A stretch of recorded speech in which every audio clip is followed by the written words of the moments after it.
हमारे चैनल को सब्सक्राइब करें और बेल नोटिफिकेशन को जरूर दबाएं। ज्योतिष रतन लाइव चैनल के इस कार्यक्रम में मित्रों आपका हार्दिक स्वागत है। मैं हूं आचार्य पंडित सर्वदानंद शर्मा। मेरी ओर से भी आप सभी दर्शकों को, सभी मित्रों को प्यार भरा नमस्कार। मित्रों, आज हम आपके सम्मुख 12 राशियों का राशिफल माह जून 2020 का लेकर उपस्थित हुए हैं, जो कि मेष राशि से लेकर के और मीन राशि तक है। और एक एक करके सभी राशियों की जो राशिफल है इस माह का, उसकी चर्चा आपके साथ करेंगे। और इस समय जो हम आपके साथ चर्चा करने जा रहे हैं वो कन्या राशि के जो जातक हैं उनके राशिफल की चर्चा हम करने जा रहे हैं। लेकिन जैसा कि आप सभी दर्शक लोग जानते भी हैं कि जब भी हम राशिफल लेकर के आते हैं और उसकी चर्चा आपके साथ करते हैं तो सर्वप्रथम हम जो गोचर में ग्रहों की वर्तमान स्थिति होती है उससे भी आपको अवगत कराते हैं। आज भी हम ऐसा ही करेंगे, क्योंकि हम ये समझते हैं कि जब तक ग्रहों की स्थिति आपको पता नहीं होगी तो उससे आपको कैसे पता चलेगा कि ये राशिफल हमने किस आधार पर तैयार किया है। तो यह आपको भी जानना अति आवश्यक है कि ये जो राशिफल तैयार होता है किस आधार पर तैयार होता है। ग्रहों की ऊपर आसमान में क्या स्थिति है, कौन सा ग्रह किस राशि में संचार कर रहा है, किस स्थिति में है, अच्छी में है, खराब में है, तो ये सब चीजों का पता होना भी आप जातकों को आवश्यक है मेरे हिसाब से। तो आइए चर्चा करते हैं ग्रह गोचर स्थिति की वर्तमान।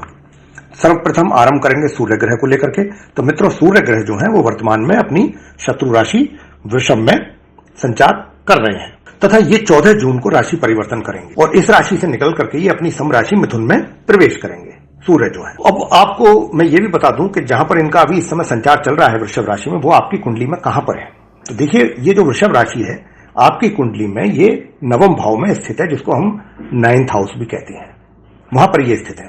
लेकिन 14 जून को इनका राशि परिवर्तन होगा और ये इस राशि से निकलेंगे शत्रु राशि से अपनी, और अपनी सम राशि मिथुन में प्रवेश करेंगे। और मिथुन राशि जो है वो आपके कुंडली के दशम भाव, जिसको हम 10th हाउस भी कहते हैं, उसमें स्थित है। वहां पर इनकी जो युति है वो अपने समग्रह बुध के साथ होने वाली है माह के अंत तक, और अपने शत्रु ग्रह राहु के साथ भी इनकी युति माह के अंत तक होगी इस राशि मिथुन में।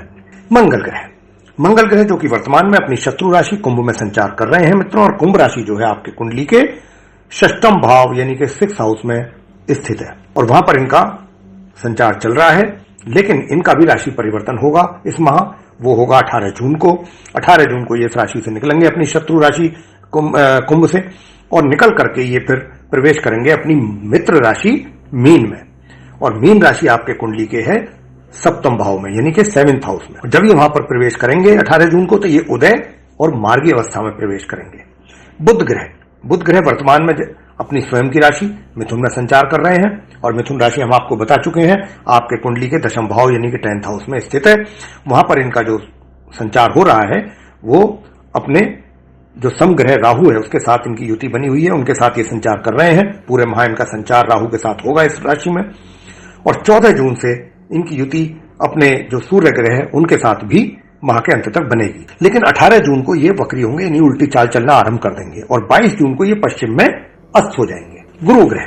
गुरु ग्रह जो कि वर्तमान में अपनी नीच राशि मकर में संचार कर रहे हैं वक्री अवस्था में, और अपने समग्रह शनि के साथ इनका संचार चल रहा है यहां पर। लेकिन मित्रों, 30 जून को ये वक्री अवस्था में ही इस राशि को परिवर्तित करके यहां से निकलेंगे ये अपनी नीच राशि मकर से, और ये अपनी स्वयं की राशि धनु में प्रवेश कर जाएंगे। और जब ये 30 जून को वो अपनी स्वयं की राशि धनु में प्रवेश करेंगे तो वहां पर इनकी युति अपने समग्रह केतु के साथ बनेगी। और धनु राशि जो है वो आपके कुंडली के 4th भाव यानी 4th हाउस में स्थित है, और जो मकर राशि है वो आपके कुंडली के 5th भाव यानी कि 5th हाउस में स्थित है। अब आगे चर्चा करते हैं आपसे शुक्र ग्रह की। तो शुक्र ग्रह जो है वर्तमान में अपनी स्वयं की राशि वृषभ में वक्री और अस्त अवस्था में ही संचार इनका चल रहा है, और अपने शत्रु ग्रह सूर्य के साथ इनकी युति भी बनी हुई है, उसी के साथ इनका संचार चल रहा है अपने स्वयं के घर में अपनी राशि में। और यहां पर जो इनकी सूर्य के साथ युति बनेगी वो 14 जून तक बनेगी, और 14 जून के बाद 14 जून के बाद तो सूर्य अपनी राशि ये यहां से निकल जाएंगे वृषभ से, और 9 जून को शुक्र जो है वो पूर्व में उदय हो जाएंगे, और 25 जून को ये मार्गी होंगे। शनि ग्रह वर्तमान में अपनी स्वयं की राशि मकर में वक्री स्थिति में संचार कर रहे हैं, और इनका संचार पूरे माह इसी प्रकार वक्री स्थिति में ही चलता रहेगा अपने ही घर में, अपनी ही राशि 5th भाव आपकी कुंडली के। 5th हाउस में अपने समग्रह गुरु बृहस्पति के साथ। और गुरु बृहस्पति जैसा कि आपको बताया कि माह की अंतिम तारीख 30 जून को मकर राशि से निकल करके अपनी स्वयं की राशि धनु में प्रवेश करेंगे। राहु ग्रह भी अपनी सम और उच्च राशि मिथुन में पूरे माह संचार करते रहने वाले हैं इसी प्रकार। और यहां पर इनकी युति अपने समग्रह बुध के साथ बनी रहेगी पूरे माह मित्रों। और 14 जून से अपने शत्रु ग्रह सूर्य के साथ भी इनकी युति जो है माह के अंत तक इस राशि में बनी रहेगी। केतु ग्रह वर्तमान में धनु राशि में, जो कि इनकी सम और उच्च राशि है, उसमें संचार चल रहा है इनका वर्तमान में, और पूरे माह इसी प्रकार इनका संचार इस राशि में चलता रहेगा। तो ये तो थी मित्रों ग्रहों की स्थिति वर्तमान में गोचर में, जिसके आधार पर आप कन्या राशि वाले जो जातक हैं उनका राशिफल तैयार किया गया है। तो आइए अब आपके साथ चर्चा करते हैं आप कन्या राशि के जातकों के आपके राशिफल के विषय में, जो कि माह जून 2020 के लिए है। और सर्वप्रथम चर्चा करेंगे आपसे आपके व्यवसाय को लेकर के। तो मित्रों आइए जानते हैं कि इस माह आपका व्यवसाय कैसा रहने वाला है।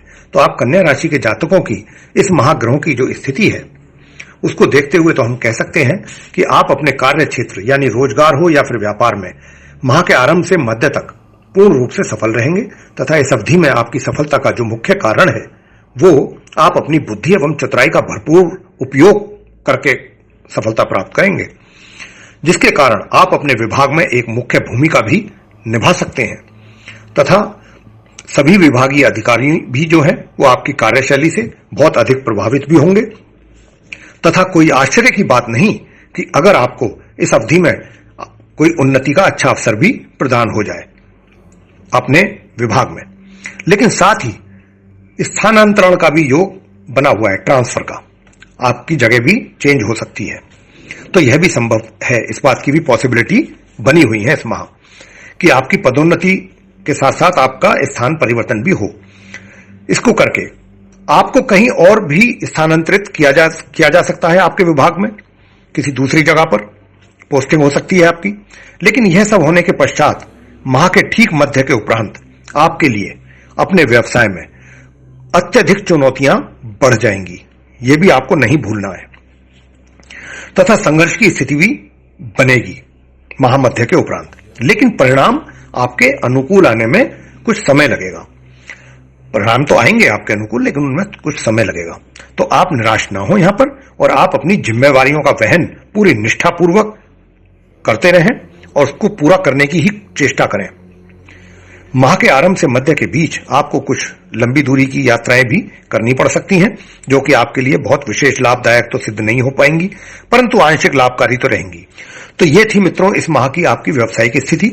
आगे आपसे चर्चा करेंगे आपकी वित्तीय स्थिति को लेकर के।